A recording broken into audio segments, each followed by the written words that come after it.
be like first talk of KP. Alright, is it okay if I go? So, this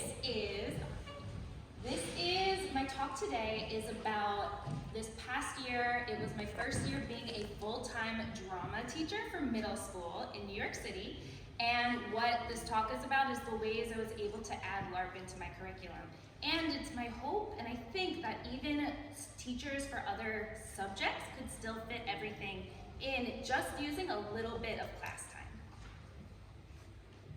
Okay, so you're gonna be hearing a little bit of background info and what my goals were going into this job, the benefits of each LARP activity that I tried, what inspired them, how they came about, how they emerged, and then you're gonna see lots of pictures and hear about the shenanigans that we did in the drama classroom. So who am I?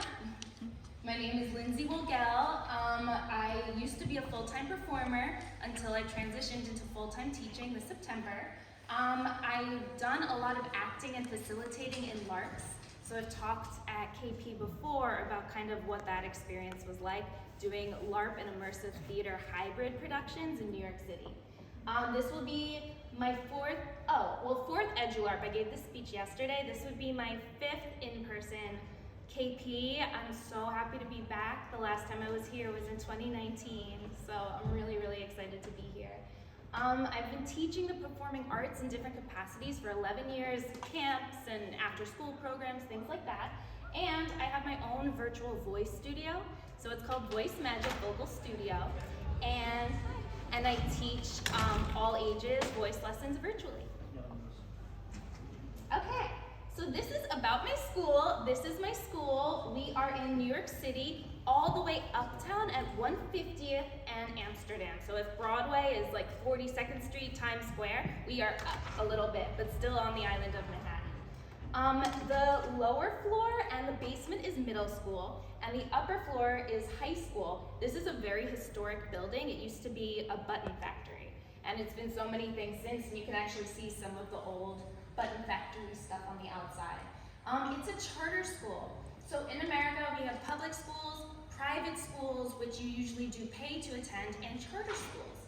So this school is funded by the Department of Education. Not all charter schools are.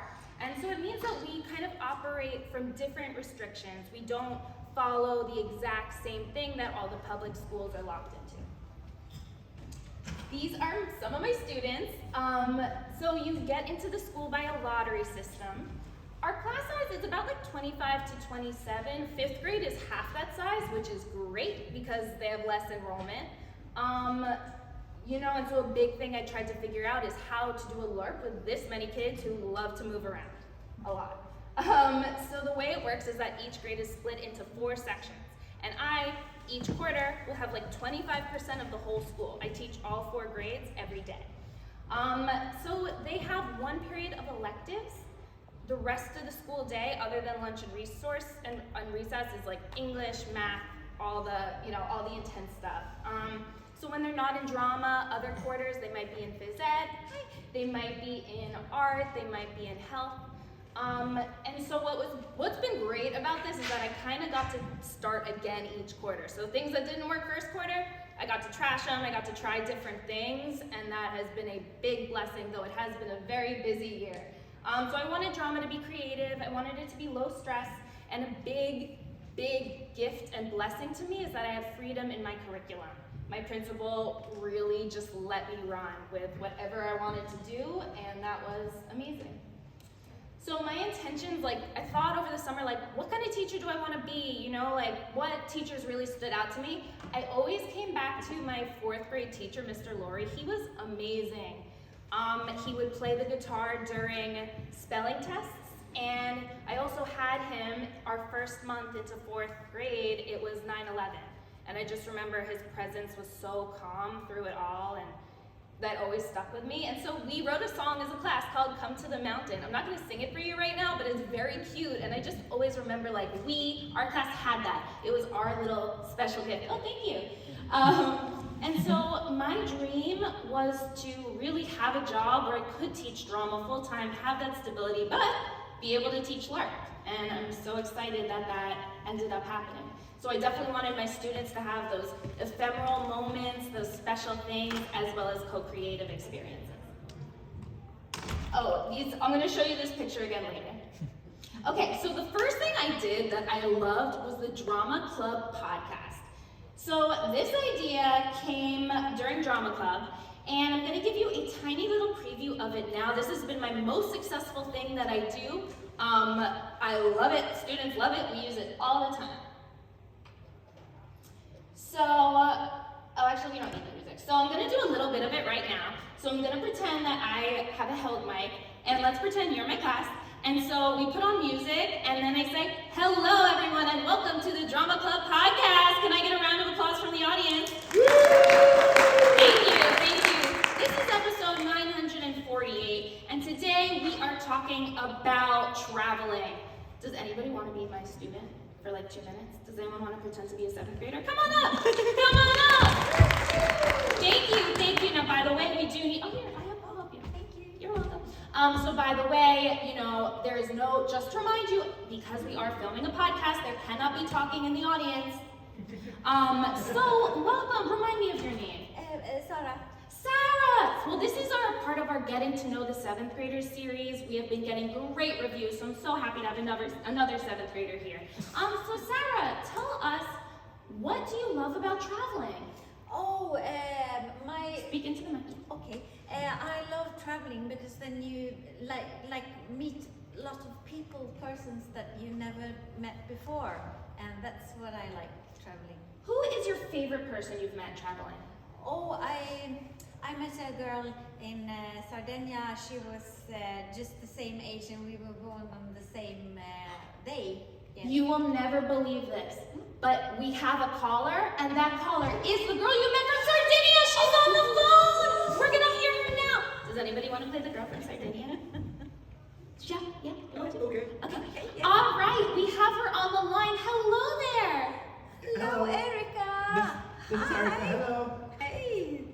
Am I Yes, do you have a live? question? Yes, you are live. We're filming the podcast. What do you want to ask your old friend? Oh, first of all, hi.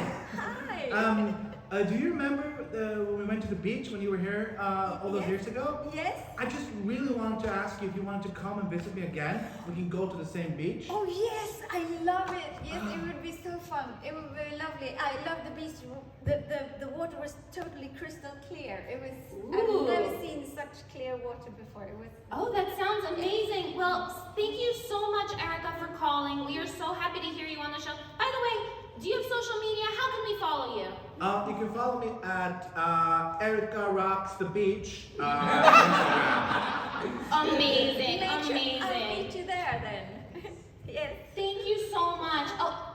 We are already getting tweets from our listeners. They love it. Somebody tweeted that the beach is the best. So you have a lot of fans who share that love. Yes. Well, thank you so much for coming on to the show. Thank you. Can we get a round of applause? Thank you.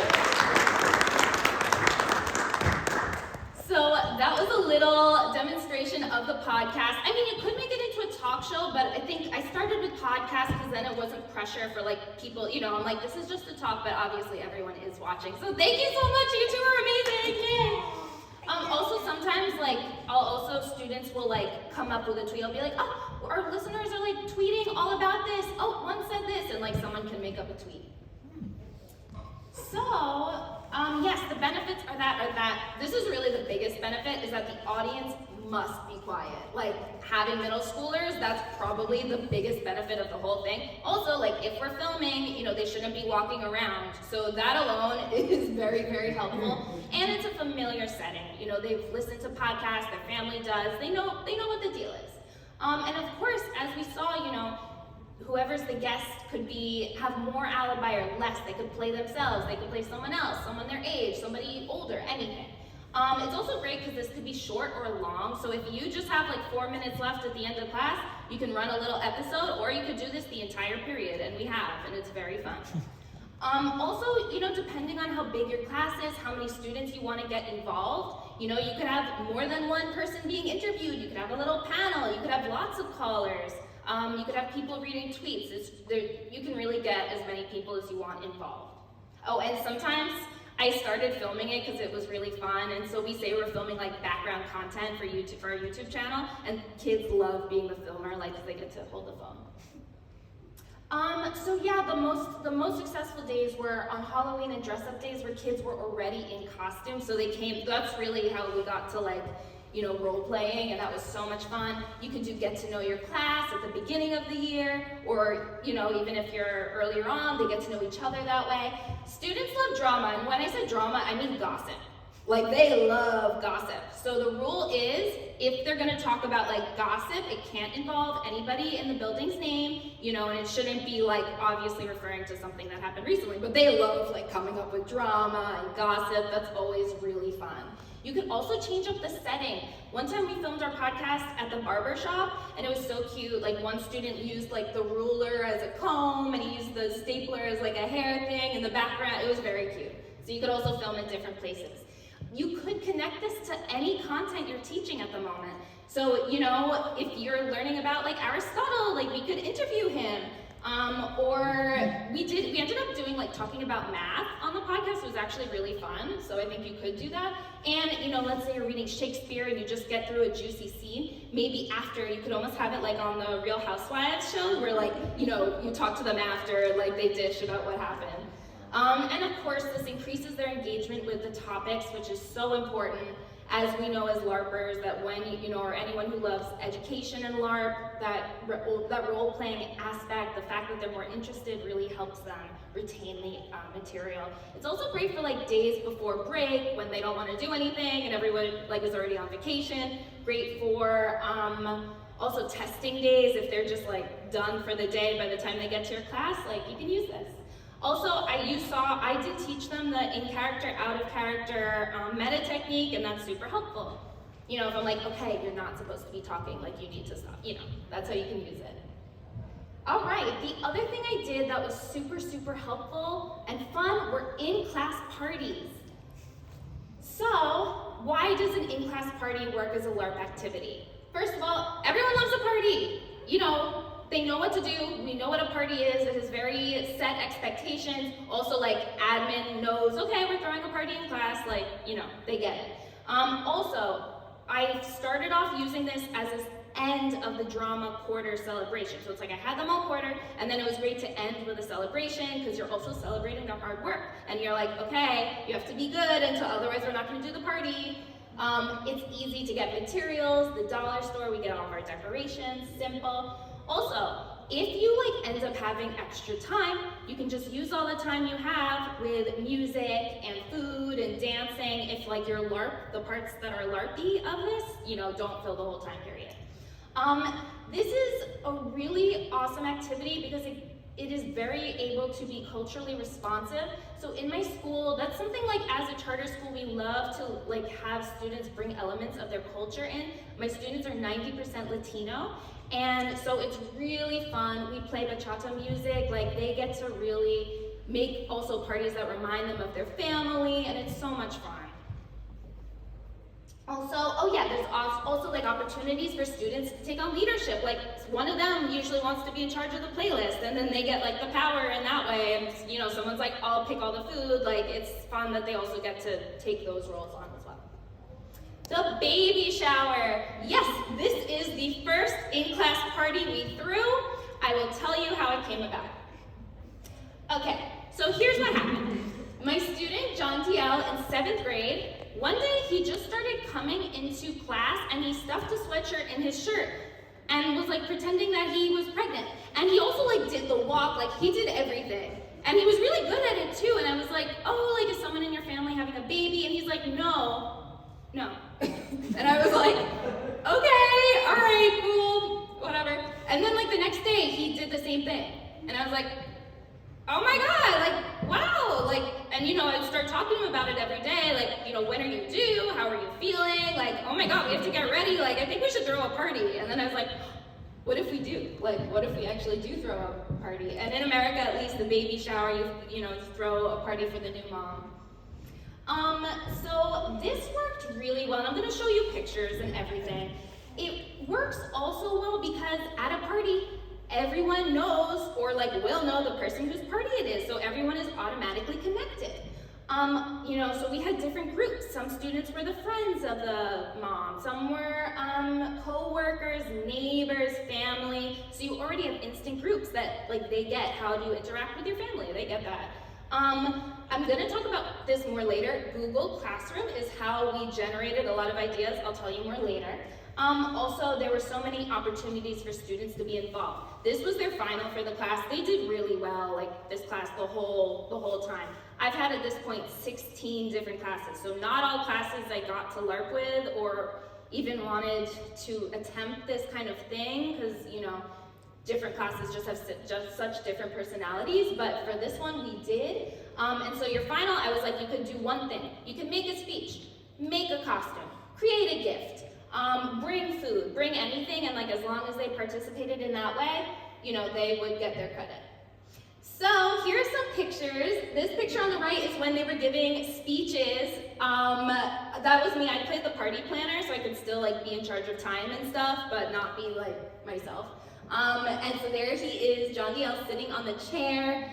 Here, there were the speeches were really the best part, honestly. They were hilarious. So yeah, I let them raid my costume closet, and this is very funny because this kid is very serious normally. I was not expecting that. We had the flower crowns, and we had music and dancing, and it was so much fun. So this was an unforgettable day. But of course, it is a baby shower, which is kind of a weird thing for you to be having in school, especially for a 12-year-old boy. So let's talk about what worked here. So this is John DL after. Look how happy he looks. He got money. Someone gave him money. What does he have there? A 5, I think. He has gifts. He just went through this whole experience. So I think it's called, in theater we call it a bit. So each day he came back in with the baby, so it was a bit. It was a thing he did all the time, and I think that the attention to that and the fact that we used that was helpful. So here's another example of a bit. Maybe a kid, you have a teacher and a kid says hi, can I get a glass of water? And maybe the teacher says, I don't know, can you? And the point is you're supposed to say may I get a glass of water? Can means are you physically able to? So the kid rolls their eyes. So someone if this teacher says this to every kid who asks for water and says it all the time, that's a bit. Also a bit. This is one of my 5th graders. I'm not sure if she was the one who started this, but a few of them started this mustache tape thing, and it was very cute. Very cute. But then they were doing it every day and spending all their time on it. I was okay, this is I like this, but let's all just do it for 5-10 minutes. We're gonna take a picture and then it's done. So this turned into this. It's so cute. Look, the 3, the beard, it's just so cute. But obviously also they were going through all my tape, so we had to put in a stop to that. So, when I thought about Jadiel kind of doing this, I was okay, why is he doing it? I guess it's for attention, because he wants me to notice, or he wants someone to notice the baby thing, right? I think so. Because why else would he do it? And I think that it became the seed for something special, because anyone who teaches and works with kids, or even in an office, just people have things they do. They have these eccentricities. Lots of people have a bit. And so I think paying attention to that, I could have been okay, this is not dress code, take it out. But he wasn't really bothering us during class. He just sat like that. I don't know. So I could have shut it down, but I think the fact that I didn't, it made it something special. And I think all in all, a positive thing emerged. So now, now that I know I like to run LARPs with these kids, I'm on the lookout. I'm okay, what can we use here? What funny, weird things are happening that I can later on turn into a LARP? They're little seeds. And again, this is because I love this idea of emergence. I love creating a LARP with them that is taken from something that is there. So what is emergence? It's the process of coming into existence or prominence. And this is from the Oxford Dictionary.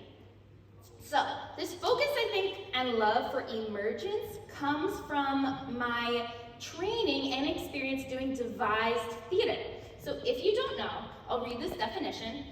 Devising is loosely defined as the process of collaboratively creating a new work with no pre-existing script. So the people who end up performing it, they were also the people who created it. And so, you know, when I went to college, University of the Arts in Philly, the people who were in charge of my theater program at the time, and just Philadelphia in general, they did a lot of this kind of work where like everyone's involved with the process and you come up with it as you go. I was also cast in a musical by an amazing theater maker named Cesar Alvarez. And believe it or not, Cesar has been to Knutepunkt before, and Cesar actually also introduced me to LARP. They taught a participatory theater class and are the reason I'm here. So they have done a lot to help me become the artist I am, yay! And so Cesar hired Andrew Neisler as the director. And you know, like as we'd be making up stuff in rehearsals, he would always say like, what does it want to be?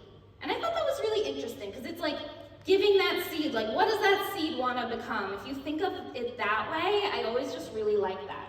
And he has a theater program in New York called Fresh Ground Pepper. So I was like an apprentice over the summer, and it was hard. Like I used to be terrible at making up my own stuff. It was very challenging for me. And I think about then, and I think about now, and now I come up with the weirdest stuff all the time. So it is a skill that you can cultivate. And of course, LARP helped me with that as well. This was a question someone asked: is devised theater the same thing as improv performances? Not exactly. Improv is definitely usually used when you're creating the show, but at least the show I did, like once we created everything, it was set. So we did the same show every night, lights were the same. Maybe other people would improv as part of their show, but that's just like one little thing to know.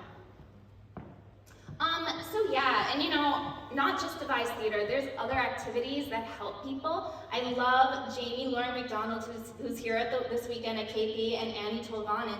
They wrote an article called Ensemble Play, and it says, musical jam sessions, devised theater, other co-creative art forms share this specific characteristic with LARP, where you rely on players' ability to constantly calibrate their play and collaboratively negotiate and renegotiate what belongs in the piece and what is left out. So, you know, thinking of teachers who want to try this, I'm sure a lot of teachers are involved in music, and there's so many other hobbies that will give you these skills. So I do think teachers could create stuff like this, even if they haven't learned much. So here's the picture. Again, they're all like accepting the whole like pregnancy thing. And this was like a very sweet class. They were very innocent. They didn't really get into like the nitty gritty of how did this happen, which I think I appreciated. And that's kind of why we were like able to take it so far. They didn't make fun of him or anything. So I also love, Jonea Kemper is a brilliant, brilliant LARP scholar. And she wrote this article, Weirding the Self. And it also draws from Sarah Bowman's work, who's right here.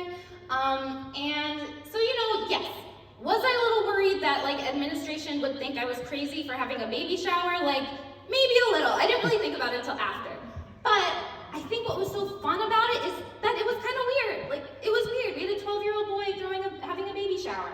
So I wanted to read this section because I love it. The word weird has its root in the Anglo-Saxon's word weird, which roughly boils down to the action of controlling one's fate.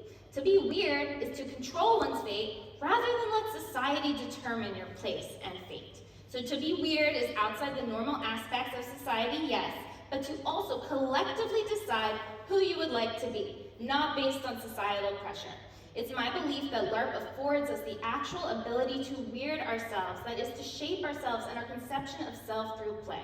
And you know, my middle school students, societal pressure is everything for them, and not just people in general, kids in general, teenagers. So I think it was really fun to kind of give John DL this ability to experience a baby shower, which he likely will never get to do again. So, you know, I think that keeping that in mind is a really good reason to go through the work of creating a LARP for your students. And so yes, I love incorporating aspects of weirdness, anything that's like against the norm or silly, because it helps free students up. Not all students, some of my older students don't like the weird stuff, but that's okay. So yes, I thought that this was a really valuable experience. Also in talking to John DL after, yeah, I think he went through something and he'd probably never be the same. He looks so, he looks satisfied. So the other big birthday party we threw, to give you more examples of what this could look like in a class, We had a 47-year-old man named Theodore, and he had a birthday party in Europe. So, okay, here's how we put it together. In America, a lot of classes, we use a do now for the first 5 minutes. So it's like an easy, quick activity that gets the kids seated, immediately gets them focused. We have a timer, it's quick, and then you move on in your lesson. So yes, it's usually just 5 minutes. So the way we built this, we already decided we were gonna have a party because they heard about the baby shower and they were like, Miss, can we also have a party? And I was like, okay, sure, you've been really great. So I said, come up with something weird or strange, wacky about Theodore that would make this party more interesting. And of course, because it's middle schoolers, you have to say don't be inappropriate, but it can be funny. So I love using Google Classrooms to generate the details of the LARP. So at least in Google Classrooms, it's you can ask a question and then everyone answers and you can read, and I put it up on the board and we can read everyone's answers. And it's really fun to read them collectively as a group. By this point, the students are used to it. Once in a while, if I would ask a more personal question, I wouldn't read them, but a lot of times we do, and it's fun. People write funny stuff and you get to hear it. Sometimes the more quiet kids actually come up with amazing stuff and they get to be celebrated that way. It's really nice. So we'll read through everything they wrote. I'll pick my top 3 favorites and then we'll vote, or sometimes I just pick. And I think you could probably use something like Google Surveys, another way to have everything on the board. So that's how you can figure out what is this LARP about?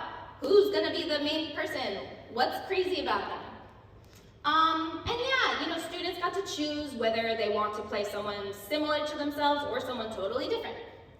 Co-workers, we had groups, the co-workers, they got to choose where they worked. They wanted to be social media people who work for Twitter.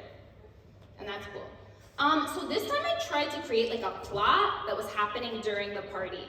I think I could have used improvement on how I came up with my plot, but I think one student said they wanted to be a spy. And I was like, okay, so you're a spy, you're undercover. And so we made up that during the party he was gonna arrest the birthday guy because he had been embezzling. Because our birthday person used to be a famous professional baseball player. Because he's from the Dominican Republic, and so he was like, yes, I want to play baseball. And we also made that because he lives in Europe, his family came and surprised him for the first time. So that's how he had to, he got his family there. It was really fun. So yeah, so when he got arrested, I was hoping students would react and be like, oh my gosh, and some of them did. Not everyone, but there was definitely collaborative storytelling happening. They were like, what should we do? Blah, blah, blah. So here's some party photos. Youngdell is 6, I believe he's 6'4", 6'5", and he's only 13. He's a great dancer. We had more bachata. He's a really good actor. More dancing, and then these are some of the speeches where they were happy birthday, we're so happy to be here with you today. And these were some of the more quiet kids, and we would also have teachers come in sometimes and be part of the action. Yeah, this was maybe a call to somebody after he got arrested. So the next thing I want to tell you about that hopefully I think teachers should try this is dressing up and being in character all day, or just the periods you like to. So some of my favorite days of this past year were days I dressed up and I was in character all day, and I still taught. So the first one, I was Wednesday Addams for Halloween because I had the costume from something else. And so being Wednesday Addams, I was kind of sassy to the kids, and they loved it. They loved it. It went over really well. And I think I was trying, and it was great because I also got a chance to practice being more strict because, I tend to be really nice. And so the sassiness, I also got to try on a new teaching persona. So that's me as Wednesday Addams. Then my other day, I played a lion because it was a character spirit week thing, and we had a lion's costume in the closet from The Wizard of Oz. So I decided, because it was right before Christmas, I had the lion thing and I had a Santa hat. So I was like, okay, I'm gonna make a character. So I made up that I was a lion that used to live at the North Pole, but I left and I'm new to New York City and I needed a job, so Miss Wolgel let me substitute her class. Yeah, so it was fun. I got to also because everyone knows Christmas, so I made up a rant about Rudolph and was like, oh, he's not all that. And everyone knows Christmas characters, so they asked me what's Mr. Claus like, blah blah blah. And I think I said he's not so nice. He's not as nice as he seems. So yeah, this is like the costume, and I just like did some makeup. Yeah, it was really fun. So here's what I think is great about this. Teachers are made to do this. And I know like maybe not all teachers think it would be fun to role play, but I definitely think they could because kids are unpredictable. So like if you're a teacher, you have those improv skills, like you definitely do. And so I think it's worth trying, like it invigorates everyone, it's fun, they like it. I think that silliness is important to get through the year. You know, and I think you could probably tailor it to whatever content you're learning. Like, it would be so cool if you were learning about Abraham Lincoln and then like you have Abraham Lincoln teaching you. And also, by the way, like I told the kids it was coming. I was like, oh, tomorrow, like you're gonna have a sub. And then like, I came in and they're like, who are you? And I was like, I'm the sub. Like, I thought you knew you were gonna have a sub. And then like the next day you can be like, how was the sub? So it's fun. And if you need something to do, you could do an episode of the podcast and have them interview you. So yeah, just, you know, doing fun things like this, it gets the kids engaged, gets them excited, and we know that there are so many benefits that when you add role-playing into student learning, it can have amazing outcomes. And like administrations know they have Socratic seminars, Model UN, Model Congress. Sometimes like they already have these ideas. While they don't know the word LARP, they have ideas about other kind of role-playing scenarios. So it's like something they're already familiar with. Okay, the last idea is using seasonal themes to create your LARP in school. So this one was called Leprechaun Academy. It's fun because it's timely. You know, we have holidays throughout the year. It's nice to celebrate them. This was around St. Patrick's Day. That was my idea. So also like maybe every year you do it, the students could remember that when the holiday comes. Gain a new appreciation. I don't think my students were like super even into St. Patrick's Day, nor did they really know about leprechauns, nor did I know that much about leprechauns. They really knew leprechauns, but me too, from Lucky Charms. It's an American cereal with marshmallows. It's really good. So yeah. So we just used our do now at the beginning of every class. So 5 minutes. Like I would go on and teach other stuff the rest of the period, but 5 minutes we took. And first I would be like, write what you know about leprechauns. Next day, come up with your own leprechaun character. Like, make a name for your leprechaun, an outfit. So like some of them were evil leprechauns, some were funny leprechauns, some were any type of leprechauns. And we just did that 5 minutes a day. I taught them the okay, so for this LARP I did add in also an okay check-in, you know, or some kind of safety mechanic to make sure like when they're playing with each other, they know if they're okay. And I did different scenes on different days. I think I did like 2 or 3 days for this one, so I could like plan stuff in between. So this worked really well. My 5th graders, they're 10 and 11, they like full on LARPed. Every kid in that class was in character, which I was shocked. Also because we only did 5 minutes of prep every day. Like, that's it. And it worked. They were like totally in character, but I think maybe, you know, building it over a few days, they had time to like keep coming back to that character. But you know, I know curriculums are so full, and if you're like prepping for a state test, you gotta like get all this stuff in, but I only used 5 minutes a day, and it created a great LARP. 6th grade, they did not LARP because that class is very all over the place. So what we did for them instead is that they just made a PowerPoint, like with pictures, and they got to talk about their character. And so I did make it a little LARPy. I said that it was the first day of Leprechaun School, and I was the headmistress. I put Irish music on, I wore green, I think I did an accent, and they had to like come up and present themselves to their new classmates. So it was like still a little bit LARPy, but it didn't have like a whole plot. Also, with these 5th graders, we had added NPCs. I'll show you. We also got to create ephemera. They say goodbye to their characters with a paper plate, like with their favorite part and what they learned, and they drew themselves. We also added de-rolling, because like my 5th graders, like they went through a lot. I'll show you. So this was the bus scene we did. So it was like they're on the school bus on the way to their first day at LARP, at Leprechaun Academy. Of course, the bus broke down. So we had he played a police officer, came on, was like questioning. There's a kid in the back who hid. So, you know, and they're 10 and 11. So I think this could be used for a lot of different ages. They healed each other. Like one kid made up a spell and they were like healing. They made a ritual, they were chanting. It was awesome. And look how, oh, they look so happy also. And they're working together, because like there's some drama in this class. They saved a character, one of them named themselves Unknown. So basically, if this was year 1, who knows what I will do in year 2, aka next year. So thank you so much for coming on this journey with me. Thank you for listening. Thank you for sharing in what we did. This is a picture from after Theodore's birthday party. So again, you can find me on Facebook, Lindsay Wolgel, or my email. I would love to chat. And thank you so much. Thank you.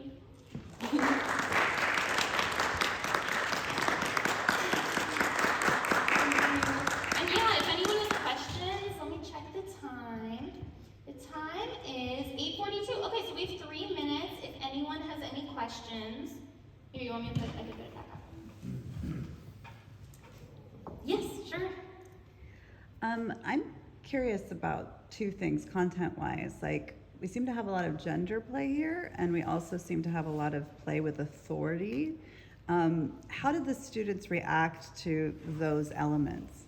That's a great question. I mean, gender-wise, yeah, I mean, we didn't really talk about, like, I basically, as far as the baby shower, I was like, you can pick your character, like, and I think Johnny, like, at first wasn't sure if, like, he was like, oh, but, like, should I play a girl? And I was like, you can play whatever you want, like, up to you. So he ended up playing a boy. Like, he was Johnny, he was himself, he was just having a baby.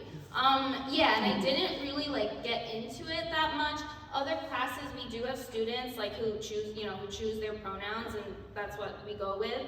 So Unknown, the main character of my 5th grader's LARP, I forget what Unknown chose, but yeah, I just made it like, you can choose your pronouns, like, you choose who you are, that's it. Yeah, and it was really fun.